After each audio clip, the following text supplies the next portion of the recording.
मैं लाइफ के अंदर कभी नहीं सोचा था कि भैया मैं नीट के एग्जाम के ऊपर तो वीडियो बना नहीं पाया, पर एक मीम पेज पे बना रहा हूँ जिसका नाम है कॉकरोच जनता पार्टी।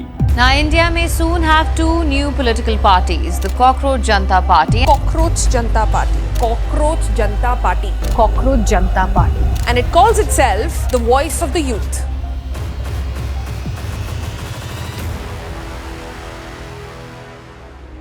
जिसके मैंने अभी अभी चेक किया 13 मिलियन फॉलोअर्स हो गए और जब तक ये वीडियो लाइव होगी शायद 17-18 भी हो चुके होंगे। ध्रुव राठी इसको सपोर्ट कर रहा है, सारे के सारे लेफ्ट मीडिया इसको सपोर्ट कर रही है, सारी की सारी राइट मीडिया होगी या फिर राइट यूट्यूबर्स होगी, सारे इसके खिलाफ है। और मैं बीच में सोचता हूँ यार किन गलियों में जाना चाहिए और किन बात पे लड़ रहे हैं लोग। अगर देश का यूथ एक मीम पेज के ऊपर भरोसा करने के लिए रेडी है तो ये गलती तो ऑपोजिशन पार्टी की हुई ना। सोचो देश कितना ही खोखला हो गया होगा कि हमको उम्मीद भी एक मीम पेज से है। और जहां तक अभी सुनने में आ रहा है, शायद बोल रहा हूँ, हमारी गवर्नमेंट ने इनके ट्विटर पेज को उड़ा भी दिया। एक तो ये पहले ही इतना बड़ा मूवमेंट बन रहा है, 4 से 5 दिनों के अंदर ये वर्ल्ड की बिगेस्ट पॉलिटिकल पार्टी बन चुकी है फॉलोअर्स के अंदर। उसके बाद हमारी गवर्नमेंट आके इनके पेजेस को उड़ा रही है। भाई और ज्यादा ये फैलेगा मत करो। पर तुम में से काफी लोग होंगे कि यार क्या बातें कर रहा है, समझ नहीं आ रही। 10-15 सेकंड में कॉन्टेक्स्ट दे देता हूँ, उसके बाद बात करेंगे कौन आम आदमी पार्टी का है, कौन बीजेपी का है, कौन कांग्रेस का है। सबसे पहले समझो कि हुआ क्या है, कॉकरोच वर्ड कहां से आया।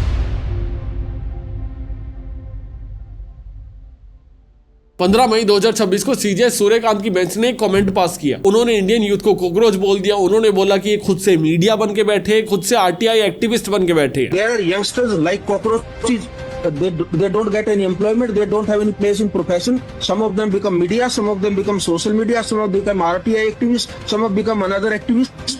And they start attacking everyone. और उससे देश का युवा ऑफेंड हो गया क्योंकि वेला तो बैठा ही था, पेपर इनके कैंसिल हो रहे, जॉब सरकार दे नहीं पा रही है, तो क्या करे अगले। और अगर इस देश में रह के साफ हवा पानी मांग ली ना, सोना खरीदने से ही मना कर दूंगा तुम्हें। उन्होंने कुछ इंडिपेंडेंट मीडिया ऑपरेटर्स और आरटीआई एक्टिविस्ट को कॉकरोच से कंपेयर कर दिया और उन्होंने बोला कि ये देश के लिए पैरासाइट है। देखो यार, मैं कोई ऐसे आउटरीच का फायदा नहीं उठाना चाहता। ऑनेस्टली मैं समझ सकता हूँ कि उन्होंने ये चीज क्यों बोली होगी। तुम में से जो लोग ऑफेंड हो रहे हैं और आरटीआई एक्टिविस्ट को कैसे बोल दिया। आरटीआई एक्टिविस्ट तुम में से मैक्सिमम लोगों को पता भी नहीं है क्या होता है। आरटीआई होता है राइट टू इन्फॉर्मेशन, जो फाइल करके आप लोग सिर्फ 10 रुपए के अंदर सरकार से कुछ भी पूछ सकते हो। फॉर एन एग्जांपल, अगर मैं 10 रुपए दूं और सरकार से पूछना चाहूं कि भैया ये जो पीएम केयर फंड है इसमें कितना पैसा आया और आपने कितना कितना कहां का स्पेंड किया, तो मैं नहीं पूछ सकता क्योंकि ये पब्लिक प्रॉपर्टी में नहीं आता, ये मोदी जी का प्राइवेट अकाउंट है। और जो भी सरकार से रिलेटेड इन्फॉर्मेशन है कि भैया आपने कितने खंभे लगाए, कितना पैसा कहां खर्च किया, कितना पैसा किधर लगाया, किसको टेंडर दिया, कितने में दिया, ये सारी की सारी इन्फॉर्मेशन आप लोग सिर्फ सरकार से 10 रुपए के अंदर पूछ सकते हो। और अभी जब भी ऐसी कोई भी इन्फॉर्मेशन पूछी जाती तो रिसोर्सेज यूज होते हैं। मान के चलो कि एक सवाल पूछा गया कि दिल्ली के अंदर 2008 से लेके 2025 तक कितने खंबे लगे और उसकी क्या कॉस्ट आई है। अब इसकी पूरी लिस्ट प्रिपेयर करने के लिए 10 रुपए से ज्यादा की मैन पावर लगेगी ना, जिससे क्या होगा, गवर्नमेंट रिसोर्सेज वेस्ट हो जाएंगे। और इन्हीं लोगों को कोट करते हुए शायद सीजीआई ने बोला था कि ये लोग पैरासाइट है, क्योंकि ये लोग क्या करते हैं, ये लोग ना बल्क के अंदर आरटीआई फाइल करते रहते हैं। इनका सुबह से लेकर रात तक काम ही होता है कि भैया जो सामने दिख रहा है आरटीआई फाइल कर दो, 10 रुपए ही तो लग रही है, ले जाओ हमसे बल्क में। और शायद सीजीआई ने इन्हीं को देखते हुए पैरासाइट और कॉकरोच बोला था। पर आपको ये चीज नहीं भूलनी चाहिए कि भैया इन्हीं लोगों की वजह से ही हमें इन्फॉर्मेशन पता चलती है। ये लोग 20 आरटीआई फाइल करते हैं, उसमें से कोई एक काम की निकलती है और वो बहुत काम की निकलती है। जैसे पीएम केयर फंड एक प्राइवेट प्रॉपर्टी है, ना कि एक गवर्नमेंट फंड है। ये भी हमें आरटीआई से ही पता चला था। जब किसी बंदे ने आरटीआई डाली थी, भैया कितना पैसा इकट्ठा हो गया, वो बोलते हम क्यों बताए भाई, हमारा प्राइवेट फंड है। फिर हमें पता चला अच्छा ये एक प्राइवेट फंड है, ये गवर्नमेंट का है ही नहीं। और इन सबके बीच में इन्होंने इंडिपेंडेंट मीडिया को क्यों बीच में घसीट लिया, मुझे नहीं पता। शायद उनको लगा होगा ताजे ताजे नए नए बच्चे निकल के आए, जिंदगी में कुछ अच्छा कर रहे हैं, उनको बुरा लग रहा होगा, या फिर उनको लग रहा होगा ये जो हमारी गोदी पेड मीडिया उसका एजेंडा घर घर तक पहुंच नहीं पा रहा, उनको उससे प्रॉब्लम हो गई होगी। बाद में उन्होंने आगे बोला कि भैया मैं लोगों को रेफर नहीं कर रहा था, मैं अनएम्प्लॉयड यूथ को नहीं बोल रहा था, मैं बस ये बोल रहा था कि भैया कुछ अनएम्प्लॉयड लॉयर्स, या फिर उन्होंने थोड़ी बहुत अपनी स्टेटमेंट बदल ली, बट वो इंपॉर्टेंट भी नहीं है। इंपॉर्टेंट पता क्या, मैं बोलता हूँ कि यार उन्होंने बोला, अगले की मर्जी, अगले का ओपिनियन, अगले ने बोल दिया। यूथ क्यों इतना भड़का, क्योंकि यूथ वेला बैठा। अब यूथ क्यों वेला बैठा था, क्या इसके अंदर यूथ की गलती है? उतनी ही यूथ की गलती जितनी सरकार की है। अभी 15 मई को ये चीज बोली गई थी, यूथ ने ये चीज सुनी और यूथ को बुरा लगा। यूथ ने ये चीज सुनी, यूथ ने बोला कि भैया अगर सिस्टम एक नाला है तो हम है कॉकरोच, क्या गलत है? जॉब तो बहुत दूर की बात है, आप लोग आज तक एग्जाम नहीं करवा पाते हो। टैक्स आपको सबसे पहले आगे चाहिए, भैया इनकम टैक्स भरने का टाइम हो गया, टाइम से भर देना, नहीं तो फाइन लगा देंगे। हवा पानी दे दो साफ, सड़क दे दो साफ, बदले में कुछ तो मिल जाए। क्यों दूं मैं इस देश को टैक्स? देश के साथ लगाव रखो, देश के हक में बात करो, सोना मत खरीदो, देश के लिए अच्छा करो। जब मैं मेरी मोरल ड्यूटी पूरी कर रहा हूँ, जब मैं जीएसटी भर रहा हूँ, जब मैं इनकम टैक्स भर रहा हूँ, उसके बाद मैं सोना क्यों ना खरीदूं? देश चलाना तो आपका काम है ना, मेरा काम थोड़ी है। क्योंकि आपने फॉकअप्स कर रखी है तो उसकी वजह से मैं सफर करने बैठ जाऊं, मैं ये क्यों करूं? आपने कभी मेरे हिस्से का टैक्स भरा है क्या? और ऐसी एक दो नहीं 50 दिक्कतें इस देश में और उसका सोल्यूशन ओपोजिशन कतई नहीं है। इसलिए 16 मई को जो ट्विटर पे चालू हुआ था उसके कुछ दिनों बाद उसने एक इंस्टाग्राम अकाउंट भी बना दिया जिसका नाम भी रख दिया कॉकरोच जनता पार्टी। खुद की वेबसाइट बना दी, मैनिफेस्टो निकाल दिए, रूल्स बना दिए कि भैया कौन कौन ज्वाइन कर सकता है। और आज उस पर 13 मिलियन फॉलोअर्स हो गए। 3 से 4 दिनों के अंदर वर्ल्ड की बिगेस्ट पॉलिटिकल पार्टी का पेज बन गया वो। अभी इस वीडियो में आगे बढ़ने से पहले ना एक चीज के ऊपर ध्यान देना बहुत जरूरी है कि हमारे आजकल के टिपिकल कॉलेज आउटडेटेड हो चुके हैं और कुछ कॉलेजेस में ऐसे टीचर्स पढ़ा रहे हैं जिनको खुद कुछ नहीं आता। पूरा सिस्टम कॉम्प्रोमाइज है और प्रॉब्लम पता है क्या है? आज भी ज्यादातर ट्रेडिशनल कॉलेज ना एआई को सिर्फ एज एन सब्जेक्ट पढ़ा देते हैं जिससे स्टूडेंट्स ग्रेजुएट तो हो जाते हैं कॉलेज से पर रियल में एआई सिस्टम बनाना नहीं सीख पाते। और फिर क्या होता है कि भैया डिग्री तो लेके घूम रहे हैं, स्किल्स है नहीं तो जॉब कैसे मिलेगी? इसी प्रॉब्लम को सोल्व करने के लिए मार्केट के अंदर आया ओल्टा स्कूल ऑफ टेक्नोलॉजी। ये एक एआई फर्स्ट बीटेक प्रोग्राम है। AICTE linked universities, high exposure and tech cities के अंदर अवेलेबल है। यहाँ पे neural network, deep learning, AIML सिर्फ और सिर्फ थ्योरीज तक लिमिटेड नहीं है, proper hands on system building सिखाएंगे। और सबसे इंटरेस्टिंग मुझे इसमें ये लगा कि आपको ना वही गाइड करते हैं जो अभी Microsoft, Samsung, bank of India and Meesho जैसे टॉप रोल्स के अंदर रह चुके हैं। इसमें ICPC फाइनलिस्ट भी है जो कोडिंग के वर्ल्ड कप तक गए। एक नया स्टार्टअप का फाउंडर ना ऐसे लोगों से मिलने को तरसता है एंड ओल्टा के अंदर ये लोग आपके पर्सनल मेंटोर हैं। लॉजिक काफी क्लियर है कि अगर आप लोग बेस्ट से सीखोगे तो बेस्ट ही बनोगे। इसलिए ओल्टा के सेकंड ईयर के स्टूडेंट्स आज की डेट में मार्केट में 25,000 रुपए की इंटर्नशिप्स कर रहे हैं और इनके हर कैंपस के ऊपर 50,000 रुपए कैश प्राइज वाला हैकाथॉन भी होता है और वो भी 4 साल में एक बार नहीं, हर सेमेस्टर के अंदर होता है। मतलब हर 6 महीने में बिल्ड करो, जीतो और पैसे कमाओ। और इसके लिए तुम्हें लैपटॉप की भी जरूरत नहीं है क्योंकि हर बच्चे को पहले दिन पे एक ब्रांड न्यू मैकबुक दिया जाता है जिससे तुम लोग हैवी कोडिंग कर सको। और अलग से तुम्हें 15 से भी ज्यादा AI टूल्स दिए जाएंगे जैसे GPT, क्लोड, जेमिनी, इन सबका फ्री एक्सेस मिलेगा। एंड इनकी फीस एंड स्कॉलरशिप का सीन काफी ज्यादा सही है। मेरिट के ऊपर आपको 100% तक स्कॉलरशिप मिल सकती है। बस आपको एडमिशन के लिए KSAT एग्जाम और एक इंटरव्यू देना होगा। और याद रखना कि एग्जाम में अप्लाई करने की लास्ट डेट 29 मई है और एग्जाम 30 मई को हो रहा है। तो लिंक तुम्हें डिस्क्रिप्शन और पिन कमेंट के अंदर मिल जाएगा, जाके तुम लोग जरूर से चेकआउट कर सकते हो। और अभी हम लोग वीडियो के अंदर वापस चलते हैं। इतना बड़ा रेवोल्यूशन हो गया 4 दिनों के अंदर अंदर, पर रियलिटी ये पूरा का पूरा रेवोल्यूशन खोखला क्योंकि वो एक मीम पेज है, वो एक एक्चुअल में पॉलिटिकल पार्टी नहीं है। लोग उससे उम्मीद लगा के बैठे ये आएगा और देश बदल देगा, हमारा अगला प्रधानमंत्री कॉकरोच होगा। ऐसे नहीं होगा। ऑनलाइन इलेक्शन तो प्रशांत किशोर ने भी लड़ ही लिया था बिहार के अंदर, हार गया ना। ग्राउंड के ऊपर जो इलेक्शन लड़े जा रहे हैं उसमें फ्रीबीज बढ़ती हैं। मैं एक बार को बहुत ही पॉजिटिव होकर ये चीज मान भी लेता हूँ कि भैया ये रेवोल्यूशन आ गया। ये लोग इलेक्शन में भी खड़े हो गए, कैसे क्या पता नहीं, आगे बात करेंगे थोड़ा बहुत, पर मान लिया कि एक बार हो भी गए। वोट बैंक नाम की एक चीज होती है, बीजेपी का वोट बैंक है, कांग्रेस का वोट बैंक है, इनका वोट बैंक नहीं है। और जेनजीज के दम पे इलेक्शन लड़ना one of the worst decision है। पर इलेक्शन लड़ना तो हम बहुत दूर चले गए। पहले थोड़ा पीछे आते हैं और प्रॉब्लम्स देखते हैं कि इसमें हो क्या रही है। प्रॉब्लम सबसे बड़ी ये हो रही है कि लोग ना इसको अपना मजिया समझ रहे हैं। लोगों को लग रहा है हम लोग रेवोल्यूशन क्रिएट कर देंगे एक मीम पेज से जो कि घंटा से होने से रहा। फिर लोगों ने कुछ टाइम बाद पॉइंट आउट करना शुरू किया कि भैया ये जो अभिजीत नाम का बंदा है, जो फाउंडर है, वो ना आम आदमी पार्टी से एसोसिएटेड है। इसने 2020 से लेकर 2023 तक आम आदमी पार्टी के अंदर काम कर रखा है, आज भी उन्हीं के साथ जुड़ा हुआ है। उसके किसी फादर ने आम आदमी पार्टी से इलेक्शन में लड़ रखे हैं। ऐसी 3-4 चीजें लोग सामने निकाल के लाए हैं एंड लोगों को बुरा लग रहा है भाई ये तो आम आदमी पार्टी से, आम आदमी पार्टी से। और ये लोग डिनाई कर रहे हैं कि भैया हम लोग आम आदमी पार्टी से नहीं है। मैं कहता हूँ हो आप लोग आम आदमी पार्टी से, क्या गलत है? मुझे समझ नहीं आती कि लोगों को ना प्रॉब्लम क्यों नहीं समझ आ रही है। प्रॉब्लम एक्चुअल में ये नहीं है कि सीजे सूर्यकांत ने आपको कॉकरोच बोल दिया। प्रॉब्लम ये नहीं कि कॉकरोच जनता पार्टी का पेज आम आदमी पार्टी की टीम चला रही है। अगर आपको कोई भी नई सोच और आइडियोलॉजी पसंद है तो करो ना फॉलो। कल को कांग्रेस आगे बोले कि भैया हम अच्छा काम करेंगे, आपको कांग्रेस से प्रॉब्लम थोड़ी, उनके काम से है ना। पर यहाँ पे मैं 1 मिनट सब कुछ इंटरप्ट करके ना उस बंदे की तारीफ करना चाहूंगा। सोचो यार ये एक रेवोल्यूशन बन गया, उसने खुद नहीं सोचा होगा ये चीज इतनी बड़ी हो जाएगी। बट ये सारी चीजें किस्मत से नहीं हुई है। उसने अपने पेज को बहुत अच्छे से ऑप्टिमाइज किया। 2-3 साल आम आदमी पार्टी के लिए भी यही काम किया उसने। सोशल मीडिया को मैनेज करता होता था, 30 साल की उम्र है, अच्छा एक्सपीरियंस है, सोशल मीडिया के लिए बहुत क्रेजी बंदा है। और अगर तुम्हें लग रहा है नहीं आम आदमी पार्टी के कॉन्टेक्ट से हम तो आम आदमी पार्टी को हेट करते हैं, अरे आम आदमी पार्टी की तारीफ करो भाई। 2012 जब अन्ना हजारा का मूवमेंट हुआ था उसके बाद से लेके अब तक के सबसे बड़े मूवमेंट्स के अंदर सबसे आगे पार्टी कौन रही है? एंटी करप्शन मूवमेंट बहुत बड़ा था। उसके बाद राघव चड्ढा बहुत ज्यादा फेमस हुआ आम आदमी पार्टी से। अभी कॉकरोच जनता पार्टी भी अगर आम आदमी पार्टी से निकल रही है तो भैया इनका सोशल मीडिया गेम तो क्रेजी है। पर एंटी करप्शन बोल के शुरू हुए थे और खुद करप्शन चार्जेस में फंसे पड़े। ये चीज प्रॉब्लमेटिक है। पहले आए थे कि करप्शन हटा देंगे और बढ़िया देश चलाएंगे, पढ़ा लिखा आदमी, और अभी आगे बोल रहे कि भैया सफरी ले लो, सफरी ले लो। ये प्रॉब्लम है, आइडियोलॉजीज प्रॉब्लम है। देश बेचना पॉलिटिक्स नहीं है जो आज की डेट में चल रही है। डेमोक्रेसी की ऐसी तैसी मार रखी है लोगों ने, जो जितना ज्यादा फ्री में देगा उतना ज्यादा पावर में आएगा। और अभी काफी लोग इस पे ब्लेम लगा रहे हैं कि भैया तेरी आइडियोलॉजी अलग है, ये पूरा पूरा जो पावर है वो ऑर्गेनिक नहीं है, फॉलोवर्स फेक लिए जा रहे हैं। काफी पायरेटेड वेबसाइट्स है जिसमें पायरेटेड मूवीज डाउनलोड होती है, उसके अंदर इसके ऐड करवाए जा रहे हैं। मुझे लगता है ये सारी चीजें ना प्रॉब्लमेटिक नहीं है। अगर ये मूवमेंट शुरू हो चुका है और देश के लिए अच्छा है तो मेरा काम है उसको सपोर्ट करना। पर मेरे अकॉर्डिंग ये देश के लिए अच्छा नहीं है और इसका मैनिफेस्टो पढ़ो तुम्हें भी समझ आएगा। सबसे पहले इनका मैनिफेस्टो पढ़ो। मैनिफेस्टो के अंदर 5 पॉइंट है, 5 पॉइंट के ऊपर सीधा आ जाओ। अभी तक माइनस और हाइफन के साइन लगे हुए हैं। ChatGPT से लिखवाया, खुद से से लिखा भी नहीं है और अभी तक छुपा भी नहीं पाए हैं। देश चला लेंगे, देश के यूथ की आवाज बन जाएंगे ये लोग। मैनिफेस्टो पे आते सबसे पहले ना एलिजिबिलिटी क्राइटेरिया देखो। आप लोग अनएम्प्लॉयड होने चाहिए बाय फोर्स, बाय चॉइस और by principle. We don't ask. By force पता नहीं क्या बोल रहे हैं, बाय चॉइस मैं क्यों छोड़ू मेरी जॉब, और बाय प्रिंसिपल क्या मतलब, मैं बताता हूँ क्या मतलब है। इसका मतलब ये कि जो रेज बेट किया जा रहा है ना उसका फायदा उठाया जा सके। Pure pure social media masterpiece है, उसके अलावा मैं इसको कुछ नहीं देख रहा हूँ। सीजीआई सूर्यकांत ने यूथ को अनएम्प्लॉयड बोल दिया था, अभी सारे के सारे अनएम्प्लॉयड लोग नहीं भड़के हुए, यूथ भड़का हुआ है। तो मैं बोलूँ सिर्फ और सिर्फ बेरोजगार लोग मेरे पास आ जाओ, नहीं कहते जो खुद को अनएम्प्लॉयड मानते हैं वो भी आ जाओ। ये क्या फुद्दू सी रिक्वायरमेंट है, क्या मीम है पता नहीं, आगे चलते हैं। सेकंड पॉइंट इनका है कि आप लेजी होने चाहिए, फिजिकली ओनली, ब्रेन आपका काम करना चाहिए। अभी आपको एक पार्टी बनाने के लिए और देश चलाने के लिए फिजिकली लेजी लोग क्यों चाहिए, जिनको ये देख के भी समझ नहीं आ रहा कि एक मीम है, मैं तुम्हें कैसे समझाऊं। थर्ड पॉइंट देखो कि आप लोग दिन में 11 घंटे कम से कम सोशल मीडिया पे एक्टिव होने चाहिए। मतलब प्योर दिहाड़ियां ढूंढ रहे हैं ये सोशल मीडिया के लिए, मतलब ढूंढ नहीं रहे, पर एक क्राइटेरिया रखा गया जो कि एक मीम है। 11 घंटे कौन सोशल मीडिया या फोन चला रहा है भाई। और अगर तुम चला रहे हो तुम अपना इलाज करवाओ, पार्टी तुम्हारे लिए नहीं है, तुम्हें तुम्हारा पर्सनल इलाज करवाना पड़ेगा। कोई भी पार्टी आ जाए तू सड़क पे सोएगा। और चौथा पॉइंट, आप लोग प्रोफेशनली रेंट करते होने चाहिए। प्रोफेशनली रेंट जिनको नहीं समझ आ रहा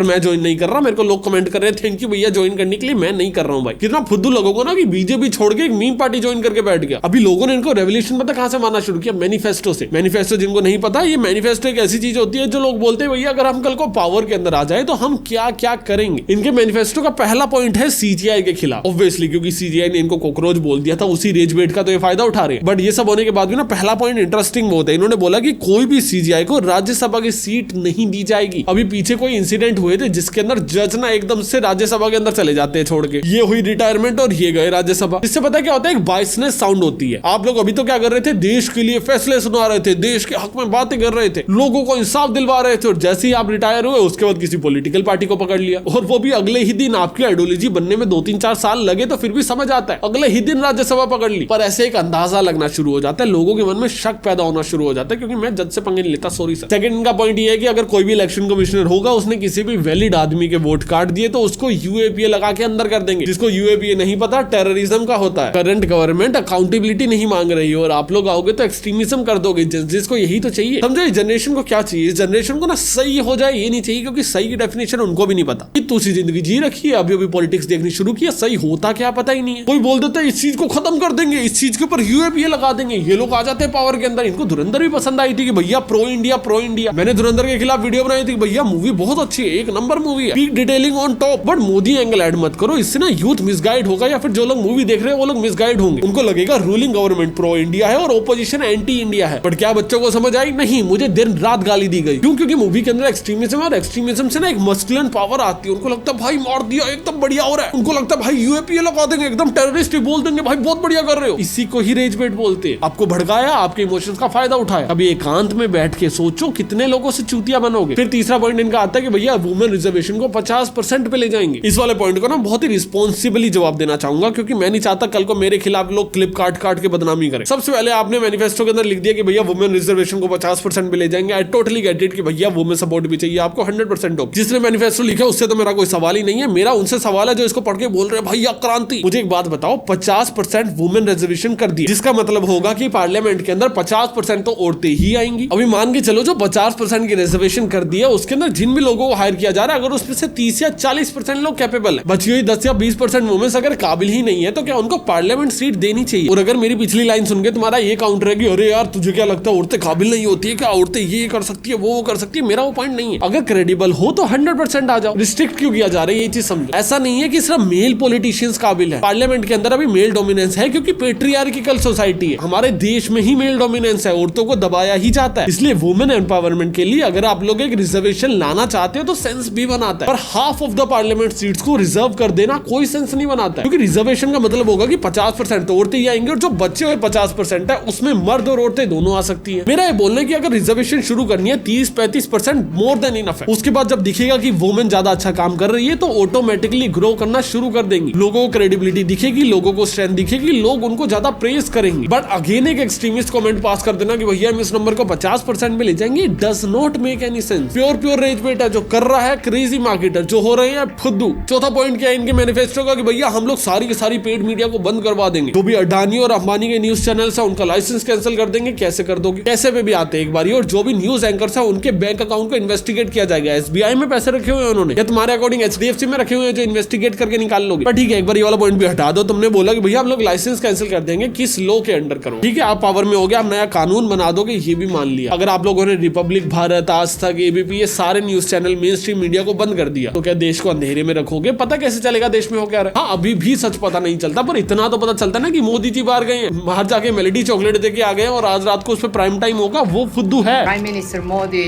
brought us a gift. Very, very good toffee. Melody.